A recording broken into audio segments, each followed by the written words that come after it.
OK, parlons un peu des bulles financières ou immobilières et autres, donc les bulles en général, et les anticipations.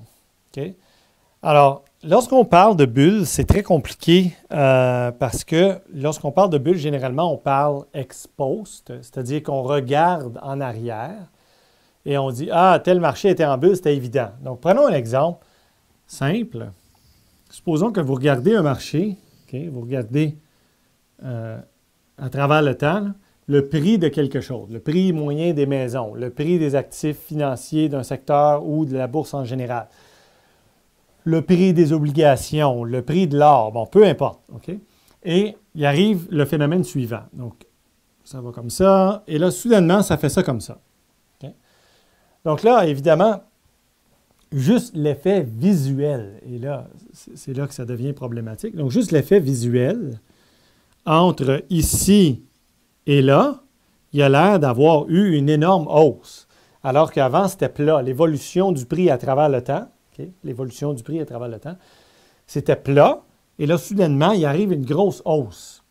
Si la hausse en pourcentage est assez importante, là, il y a des gens qui commencent à dire « Ah, mon Dieu, je le savais, c'est une bulle, ce marché-là, c'est bien trop élevé en ce moment, les prix, blablabla. » Donc ça, là, au Canada, par exemple, on a vécu ça. Il y a des gens qui disaient qu'il y avait une bulle immobilière en 2008. Okay. Et dans le cas du Canada, il y a eu une petite baisse par la suite, mais très peu, et ensuite, ça a augmenté encore plus. Et donc, est-ce que, par la suite, on était encore plus en bulle? T'sais? Alors, le problème d'évaluer une bulle ex post, donc en regardant par en arrière, c'est qu'on a toute l'information disponible. Et après, on invente une histoire pour conforter la théorie de la bulle. Mais pendant qu'une bulle est en train d'arriver, il est rationnel d'y participer. Qu'est-ce que je veux dire par là?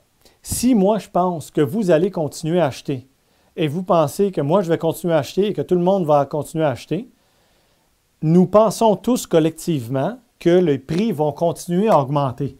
Donc, notre anticipation, c'est tout simplement que ça va continuer à augmenter.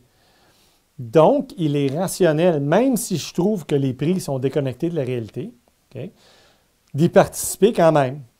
Et donc, j'achète parce que je pense que même ici, qui a l'air très élevé, c'est rien parce que ça va aller au plafond et à l'autre étage et à l'autre étage.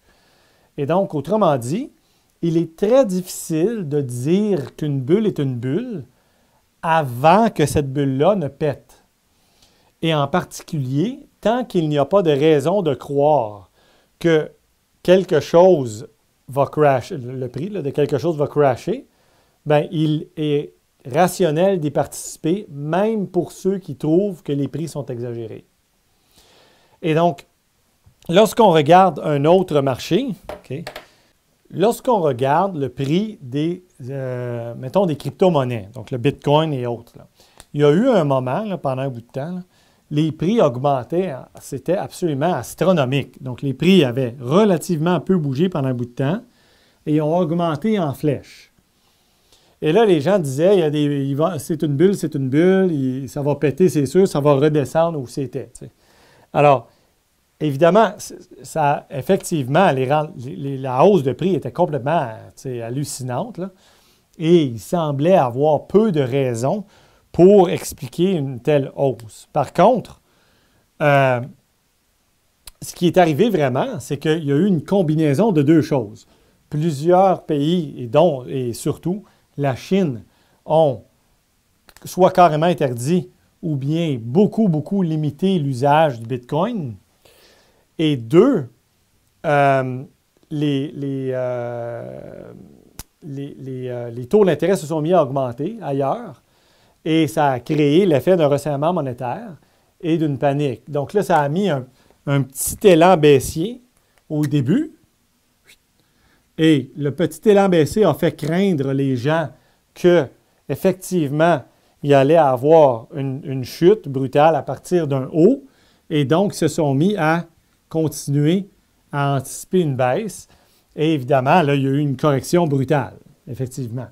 Et là, les gens disent, je te l'avais dit, tout ça, il allait avoir une bulle. Donc, il allait avoir une correction. Mais savoir que ça allait arriver à ce moment-là, parce que certains pays se sont mis à intervenir pour limiter gravement l'usage du Bitcoin et tout ça, bien, OK, une fois que ça a commencé, on pouvait anticiper que ça allait avoir un effet, mais avant ça, on aurait pu anticiper des hausses de prix absolument monumentales. Moi, j'avais fait un calcul, ça prenait seulement 1% de tous les fonds mondiaux d'investissement aillent dans les cryptos en général, même pas dans le Bitcoin, dans les cryptos en général, et que 50% de tous ces fonds-là, donc 50% de 1% des fonds mondiaux aillent dans le Bitcoin pour que le prix moyen du Bitcoin monte à plus de 50 000 US par Bitcoin. Et donc, ça, c'était un calcul froid, totalement froid, sans aucune émotion. Et ça se pouvait là, que ça arrive, là, quelque chose comme ça. Et donc, là où je veux en venir, c'est qu'il est très difficile à dire ex ante qu'une hausse de prix forte est nécessairement une bulle automatiquement. Donc, on le sait par la suite, et même les banques centrales, ça maintenant, il y a eu beaucoup de débats à l'interne là, dans les banques centrales, dire là, est-ce qu'on devrait tenter de contraindre les bulles ou non? Bien, les gens disent, bien, on ne peut pas parce qu'on ne peut pas savoir que la hausse de prix n'est juste pas due au fait qu'il y a plus de hausse de demande que d'offres, et donc un ajustement de prix normal, tu sais. Et donc, le marché fonctionne, quoi, autrement dit. De plus, évidemment, c'est que pour péter une bulle pour une banque centrale, généralement, ça prend un resserrement monétaire. Donc, les hausses de taux d'intérêt, généralement, ça pète des bulles de prix d'actifs là, pas mal. Là. Donc, les prix des commodités, or, pétrole, etc., et les actifs financiers en général se font mettre des pressions à la baisse lorsqu'il y a un resserrement monétaire. Mais s'il n'y a pas d'inflation, mettons, il n'y a pas besoin d'avoir un resserrement monétaire. Pourquoi une banque centrale ferait un resserrement monétaire s'il n'y a pas d'inflation? Pour péter une bulle de prix dans un secteur particulier? Non. Et donc, les banques centrales n'interviennent pas. Ils disent, bien, si le gouvernement trouve qu'il faut intervenir dans ce marché-là, qu'il intervienne avec des lois, de la réglementation et autres pour contenir la hausse de prix. Donc, le Canada l'a fait un peu avec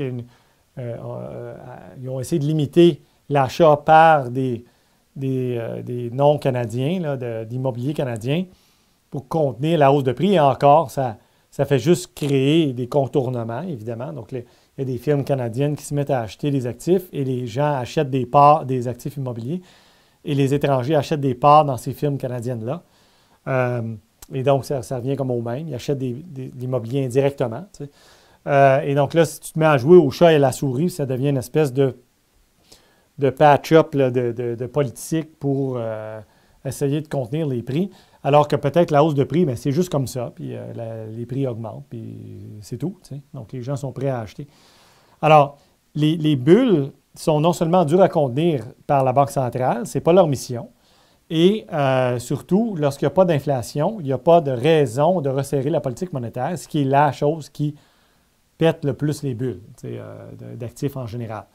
Donc, les autorités réglementaires peuvent intervenir, mais même là, il y a des limites, évidemment, à faire ça.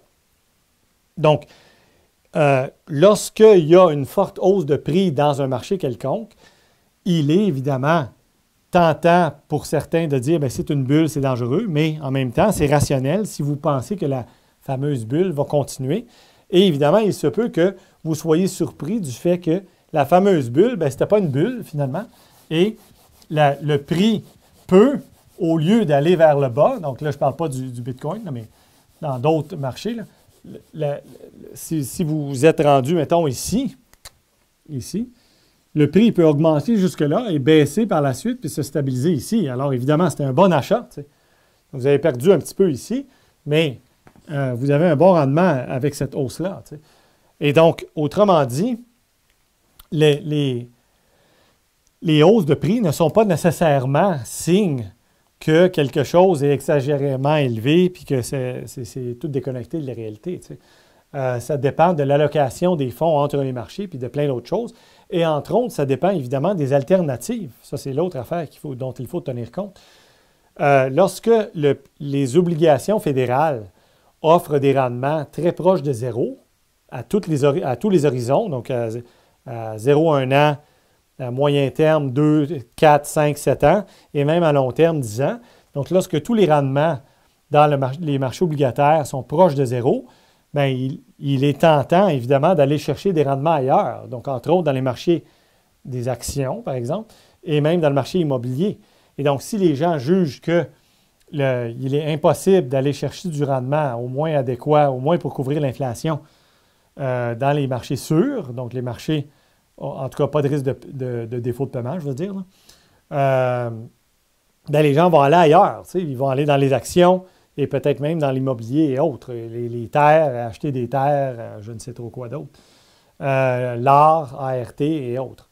Donc, si les rendements sur les obligations fédérales à tous les horizons sont très faibles et proches de zéro, bien, les gens vont ailleurs. Et donc, ils vont peut-être s'en aller dans les actions. Et donc, ça peut faire gonfler les indices boursiers sans nécessairement que ce soit une bulle. Où est-ce que vous voulez qu'ils aillent? T'sais? Et donc, c'est l'espèce de principe de vase communicant. Il faut bien que les fonds aillent quelque part. Et donc, s'ils ne vont pas dans les obligations fédérales, puis ils ne vont pas dans l'immobilier, disons, là, bien, ils vont se retrouver dans les actions ou dans les marchés émergents. Ça se peut évidemment aussi. Donc, il y a plein de facteurs qui vont faire que les fonds vont déménager ou se stationner dans tel ou tel secteur, dans tel ou tel pays. Et ça peut donner des élans haussiers considérables. Ce qui ne veut pas dire automatiquement que c'est une bulle. Donc, l'hypothèse des anticipations rationnelles suggère que, oui, les bulles peuvent exister, mais tu ne peux pas avoir des profits systématiques dans les marchés. C'est vrai. Mais pendant qu'une bulle sectorielle arrive, oui, il y a de la magie. Il y a des gens qui font des coûts d'argent énormes, évidemment. Okay? Et donc, voilà pour les bulles et les anticipations. Donc, les bulles et les anticipations sont interconnectées. Et une fois que les anticipations changent de bord, évidemment, ça peut aller très vite dans l'autre sens, n'est-ce pas? Donc, voilà. Donc, une hausse de prix. Donc, la morale de l'histoire, c'est qu'une hausse de prix, soit dans un secteur, soit dans un pays, etc., ne veut pas dire que cette chose-là ou cette catégorie d'actifs-là est automatiquement en bulle et en mérite de dégonfler. Ça n'a rien à voir avec ça. Il faut analyser froidement la situation puis savoir ce qui va arriver, basé sur, évidemment, des choses réalistes, des scénarios réalistes. OK?